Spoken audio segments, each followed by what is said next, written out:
Halo sahabat Nusantara, senang sekali bisa berjumpa dengan sahabat Nusantara dalam program acara baru WIB ITV yaitu Retro ID. Jelajah Warisan Nusantara. Bersama saya Ais Dan saya Amalia.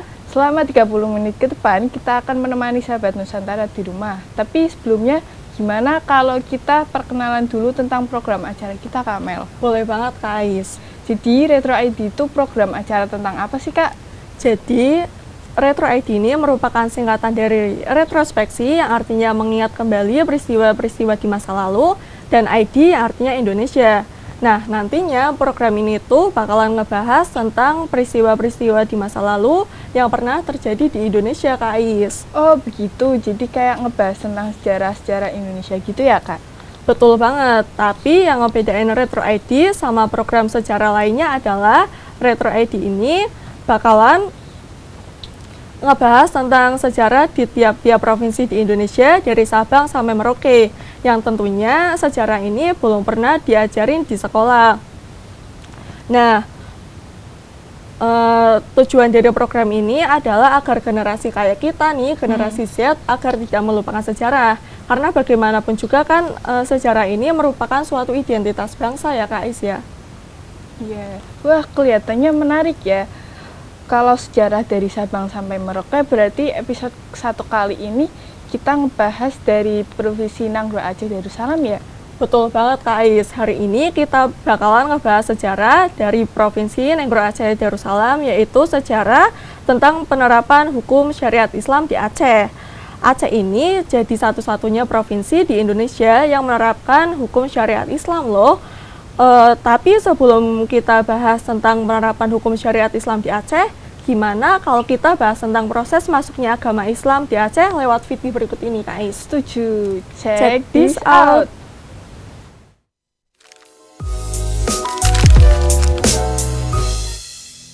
Penyebaran Islam di Aceh adalah hasil dari serangkaian peristiwa sejarah yang meliputi berbagai faktor seperti perdagangan, pemerintahan, dan dakwah agama.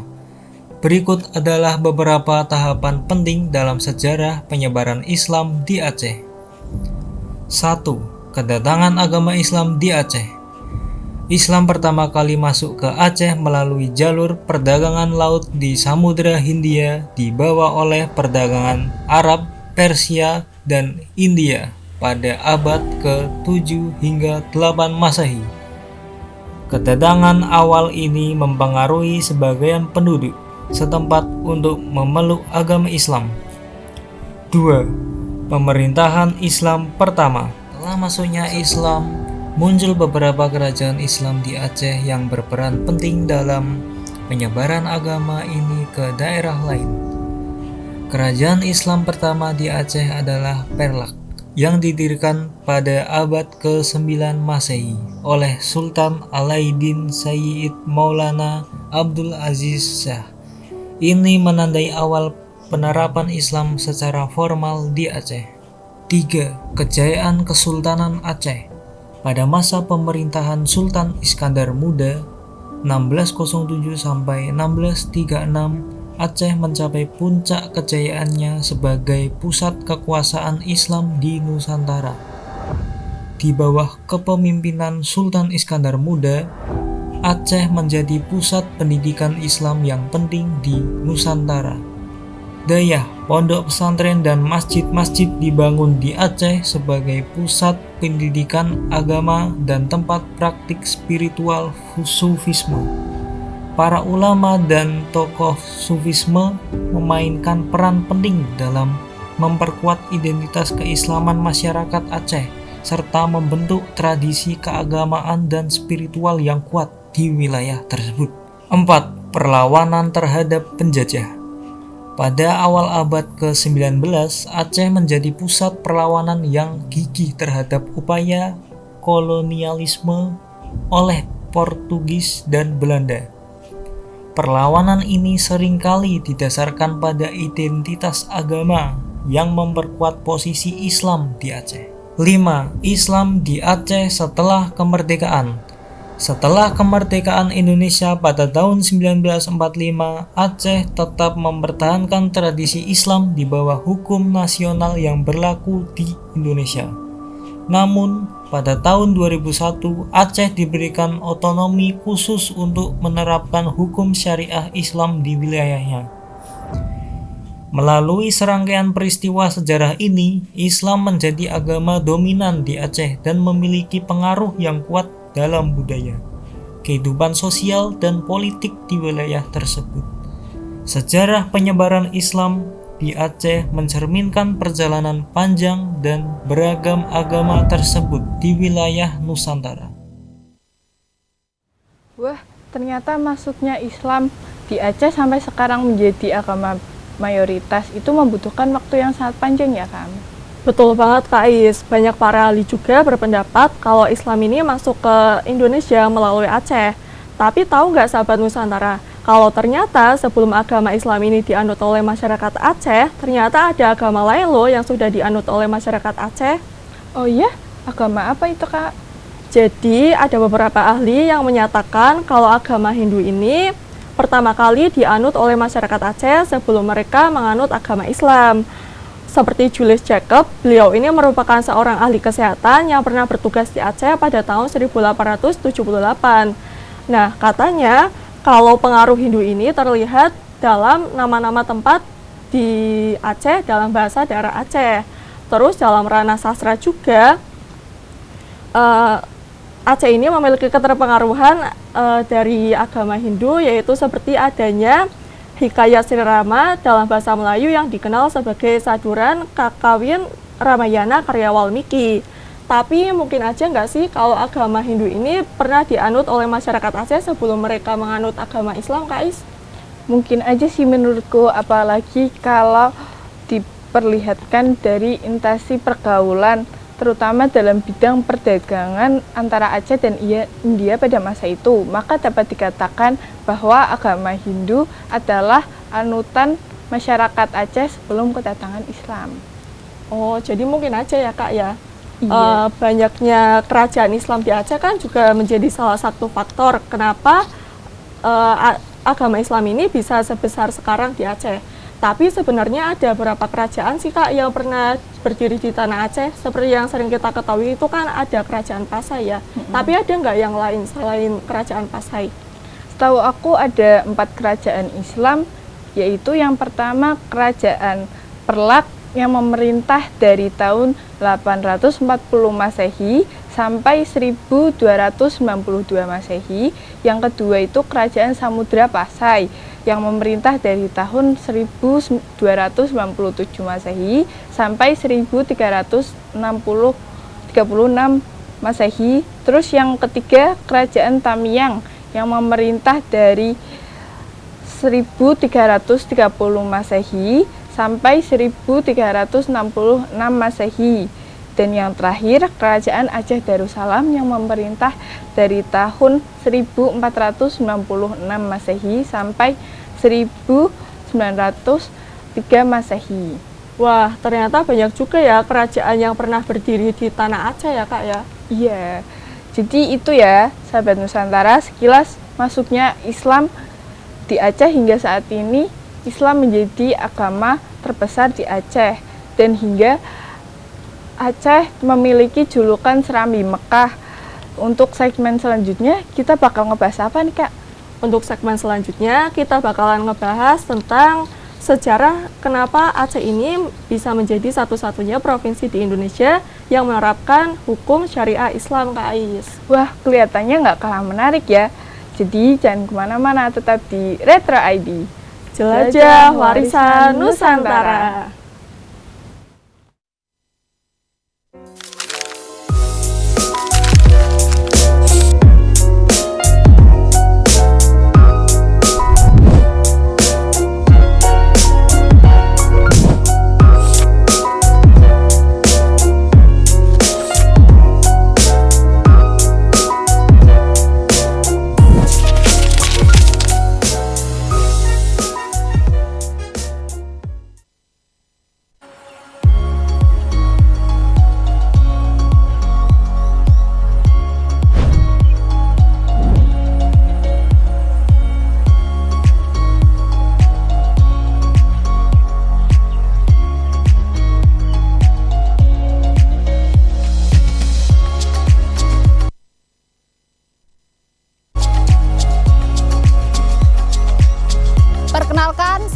Dia Setiowinarni dari SMK Syafi'i Akrom Pekalongan. Saya ingin mengucapkan terima kasih kepada STIMIK Widya Pratama Pekalongan atas dedikasinya dalam bidang pendidikan, khususnya pendidikan perguruan tinggi, sehingga kami mempercayakan alumni dari SMK Syafi'i Akrom untuk melanjutkan pendidikan di bidang perguruan tinggi, khususnya teknologi informasi, kepada STIMIK Widya Pratama Pekalongan. Tetap semangat!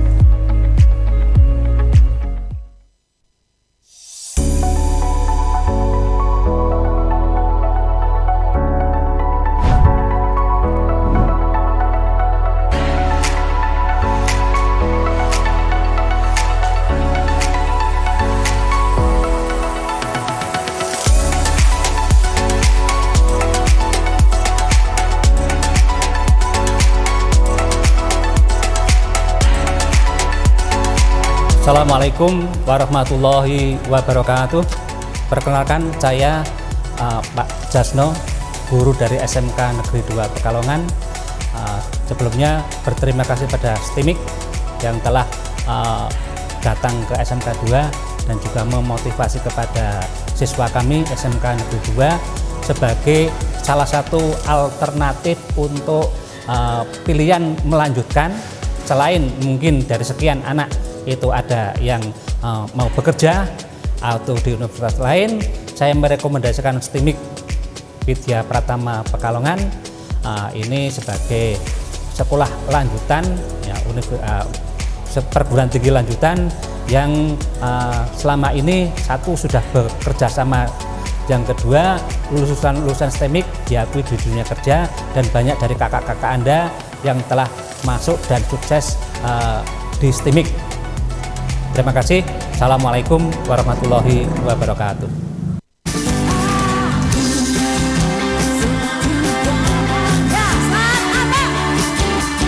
Halo, kami Utopia. Ngajakin teman-teman semua untuk menonton terus program acaranya wpitv.stimik-wp.ic.id.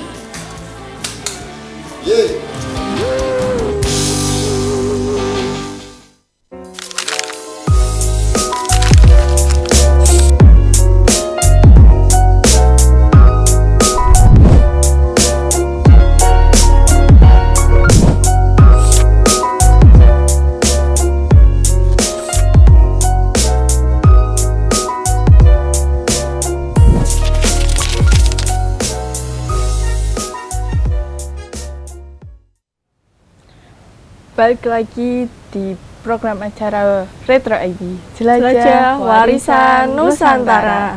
Tadi kan di segmen 1 kita udah ngebahas proses masuknya Islam di Aceh ya Kak. Segmen kali ini apa nih? Setelah tadi di segmen 1 kita udah ngebahas tentang proses masuknya Islam di Aceh. Kali ini kita bakalan ngebahas tentang sejarah, gimana sih Aceh ini bisa menjadi provinsi yang menerapkan hukum syariat Islam, Kak Ais, dan jadi satu-satunya provinsi di Indonesia yang menerapkan hukum tersebut. Jadi daripada penasaran, gimana kalau kita lihat video berikut ini? Check this out. Sejarah penerapan hukum syariah Islam di Aceh bermula dari tradisi Islam yang sudah lama berkembang di wilayah tersebut sejak abad pertengahan. Namun, penerapan hukum syariah secara formal dan sistematis dimulai pada abad ke-16 ketika Aceh menjadi salah satu pusat kekuasaan Islam yang kuat di Nusantara. Berikut adalah kronologis singkat perkembangan penerapan hukum syariah Islam di Aceh. 1. Abad ke-16. Pada masa pemerintahan Sultan Ali Mohayat Shah tahun 1496 sampai 1530 yang memimpin kerajaan Samudra Pasai, Aceh menjadi kerajaan Islam yang kuat dan berkembang pesat. Pada masa ini, penerapan hukum syariah sudah mulai terlihat dalam berbagai aspek kehidupan masyarakat Aceh, seperti dalam aspek pendidikan dan kebudayaan. 2. Abad ke-17. Di bawah pemerintahan Sultan Iskandar Muda tahun 1607 sampai 1636, Aceh mencapai puncak kejayaannya sebagai pusat kekuasaan Islam di Nusantara. Pada masa ini, penerapan hukum syariah semakin diperkuat dan diintensifkan. 3. Abad ke-19. Pada awal abad ke-19, Aceh mulai terlihat dalam konflik dengan pemerintah kolonial Belanda yang berusaha menguasai wilayah tersebut. Meskipun Belanda berhasil menjajah sebagian besar wilayah Nusantara, Aceh tetap mempertahankan kemerdekaannya dan penerapan hukum syariah tetap berlangsung. 4. Abad ke-20. Setelah kemerdekaan Indonesia pada tahun 1945, Aceh tetap mempertahankan tradisi hukum syariah di bawah hukum nasional yang berlaku di Indonesia. Namun, pada tahun 2001, pemerintah Indonesia memberikan otonomi khusus kepada Aceh yang memungkinkan provinsi ini untuk menerapkan hukum syariah secara lebih luas dan formal.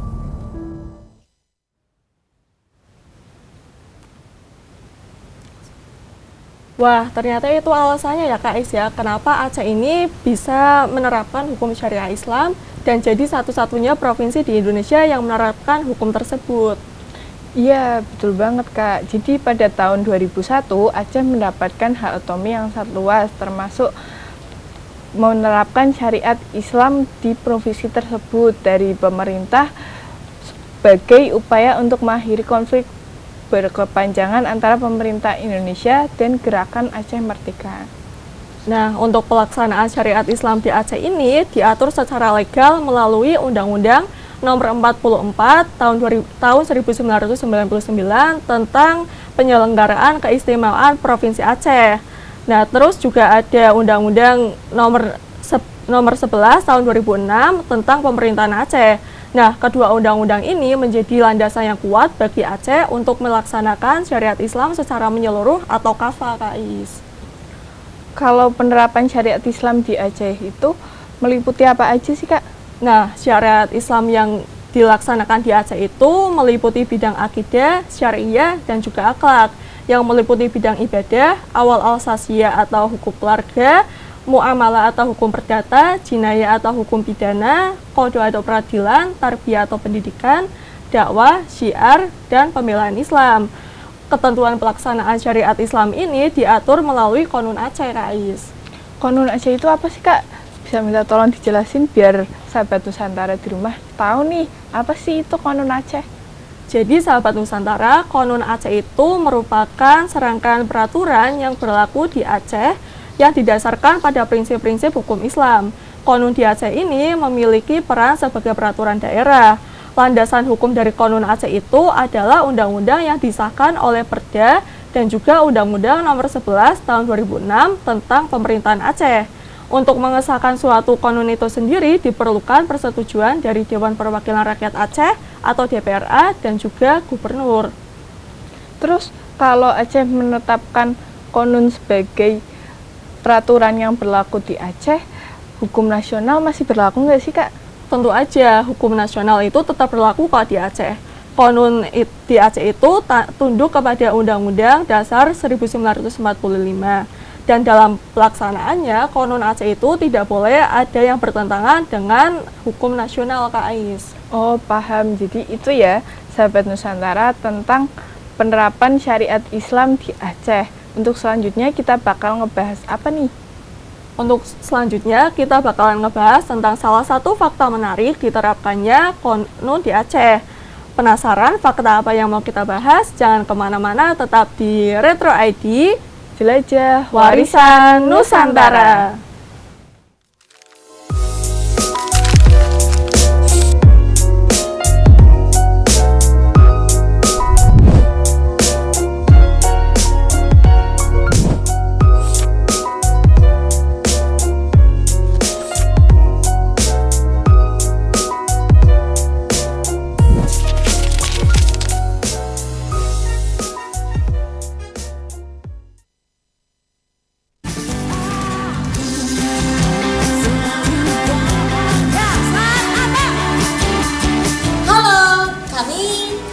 Utopia.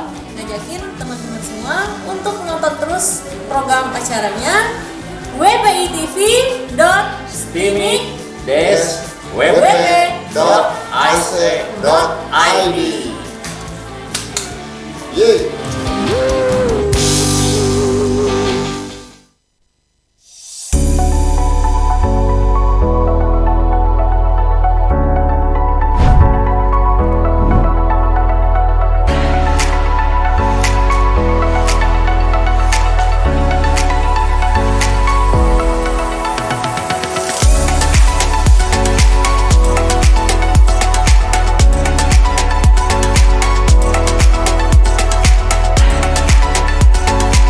Assalamualaikum warahmatullahi wabarakatuh.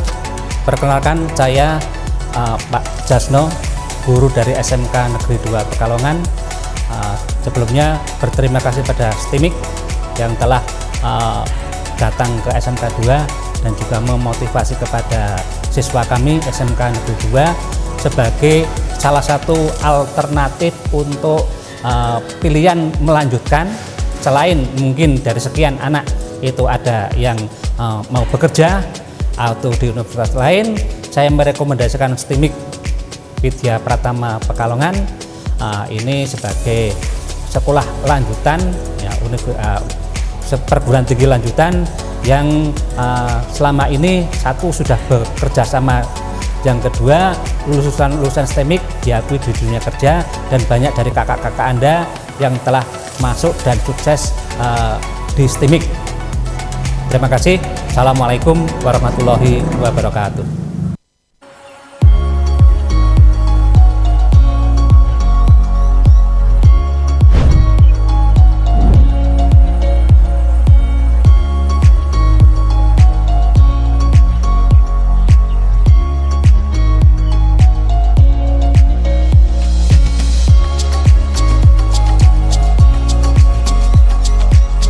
Perkenalkan, saya Dia Setiawinarni dari SMK Syafi Akrom Pekalongan.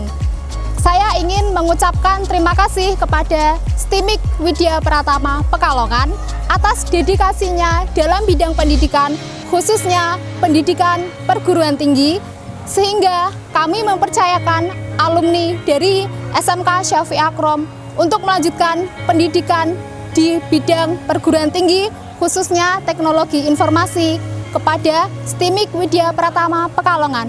Tetap semangat!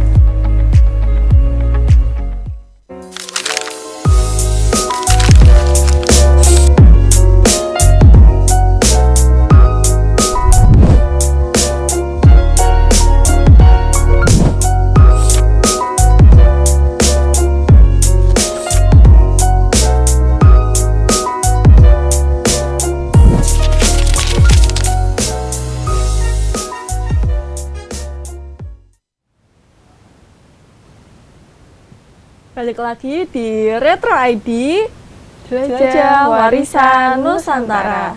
Setelah tadi kita di segmen 2 udah ngebahas tentang sejarah penerapan hukum syariat Islam di Aceh, sekarang kita mau ngebahas apa nih Kak Ais? Katanya tadi di segmen 2 kan kita mau ngebahas tentang fakta menarik ya. Iya. Apa tuh fakta menariknya? Jadi Aceh itu punya ketentuan pidana hukum tersendiri loh yang disebut hukuman jinayat.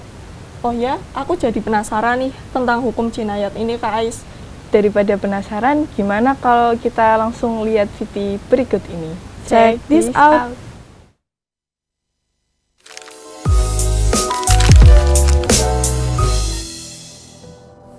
Hukum jinayat di Aceh adalah sistem hukum yang mengatur pelanggaran-pelanggaran hukum yang dianggap melanggar prinsip syariah Islam di Provinsi Aceh, Indonesia. Berikut adalah beberapa poin penting tentang hukum jinayat di Aceh. 1. Dasar hukum. Hukum jinayat di Aceh didasarkan pada Qonun Jinayat yang telah disahkan oleh pemerintah Aceh. Qonun adalah istilah untuk peraturan perundang-undangan di Aceh. Qonun jinayat ini memberikan landasan hukum bagi pelaksanaan hukuman berdasarkan hukum Islam. 2. Lingkup hukuman. Hukum jinayat di Aceh mencangkup pelanggaran-pelanggaran hukum yang berkaitan dengan syariah Islam seperti zina, homoseksual, minuman keras, perjudian, dan pelanggaran-pelanggaran lain yang dianggap melanggar hukum Islam. 3. Pelaksanaan hukuman. Hukuman dalam hukum jinayat di Aceh dapat berupa hukuman cambuk, hukuman penjara, denda, atau hukuman lainnya sesuai dengan ketentuan yang ada dalam Qonun Jinayat. Hukuman cambuk seringkali menjadi hukuman yang paling kontroversial dalam konteks ini. 4. Pelaksanaan hukum. Pelaksanaan hukum dalam kasus-kasus pelanggaran syariah dilakukan oleh lembaga yang disebut Mahkamah Syariah. Mahkamah Syariah memiliki kewenangan untuk memeriksa, mengadili, dan menjatuhkan hukuman terhadap pelanggaran-pelanggaran hukum jinayat. Oh, jadi yang dimaksud hukum jinayat itu seperti itu ya Kak Is ya? Iya Kak, jadi hukum jinayat ini pertama kali diberlakukan di Aceh lewat Qonun nomor 11 tahun 2002 yang kebanyakan isinya bersifat simbolis. Terus pada tahun 2003 terdapat perda-perda lain yang disahkan kayak Qonun nomor 12 tentang minuman khamar dan sebagainya. Nah, sahabat Nusantara, pada tahun 2009 juga DPRA ini telah mengesahkan Qonun baru. Tapi gubernur saat itu yaitu Bapak Yusuf Irwandi menolak untuk mendatangani Qonun tersebut karena beliau ini nggak setuju sama salah satu hukumannya yaitu hukum rajam. Nah, pada tanggal 27 September tahun 2014, DPRA ini mengesahkan Qonun nomor 6 yang sempat ditolak pada tahun 2009 tadi dan menghapuskan klausul hukum rajam. Tahu nggak, sahabat Nusantara, sejak April 2018, Gubernur Aceh Irwandi Yusuf menyatakan hukuman cambuk lagi bagi pelanggar syariat Islam. Tidak boleh dilakukan di tempat umum. Eksekusi ini dilakukan di dalam lembaga permasyarakatan dan instansi pemerintah yang ditunjuk dan bukan lagi di halaman masjid. Lalu untuk lembaga terkait atau yang menangani juga berbeda loh Kak Is. Untuk lembaga yang menangani hukuman ini ada 3, yaitu Majelis Permusyawaratan Ulama atau MPU, juga ada Wilayatul Hizbah atau Polisi Syariat, dan juga ada Mahkamah Syariah. Oh, jadi kayak penerapan hukumnya beda, lembaganya juga beda ya? Tadi di VT kan disebutkan kalau hukum jinayat ini menimbulkan konversi dan kritik. Salah satu kritik itu datang dari Amnesty International yang menyatakan bahwa cambuk dengan rotan dianggap sebagai tindakan penyiksaan bertentangan dengan UUD 1945 dan hukum asasi manusia internasional, dan juga dapat dikatakan luka fisik dan kejiwaan jangka panjang. Amnesty International juga bilang gini kan, kalau mereka itu menentang kriminalisasi hubungan seks di luar nikah atas dasar suka sama suka, karena mereka ini menganggap kalau ini tuh melanggar hak atas privasi. Kritik sama konferensi pasti ada nggak sih di setiap kebijakan kayak gini? Diambil sisi positifnya aja ya Kak. Dengan diterapkan hukuman kayak gini, orang-orang kan jadi kapok ya, atau takut untuk melakukan zina atau berbuat kriminal. Setuju sih Kak. Wah, nggak kerasa nih waktu kita buat nemenin sahabat Nusantara di rumah udah mau habis nih Kak. Ya, berarti minggu depan kita ngebahas tentang apa dong Kak? Untuk minggu depan kita bakalan ngebahas tentang sejarah dari Provinsi Sumatera Utara Kak Is. Wah, bakalan ngebahas tentang apa nih? Rahasia dong, kalau dikasih tahu sekarang nanti sahabat Nusantara di rumah nggak penasaran Kak Is. Iya juga ya, sahabat Nusantara, jangan lupa nonton Retro ID minggu depan edisi Sumatera Utara. Jangan lupa untuk follow Instagram kita di WPI TV Official, dan juga jangan lupa subscribe YouTube kita yaitu Official WPI TV. Kalian juga bisa akses website kita di website di wpitv.stimik.wp.ic.id. Kami pamit undur diri, see you next week bersama kami di Retro ID, Jelajah Warisan Nusantara.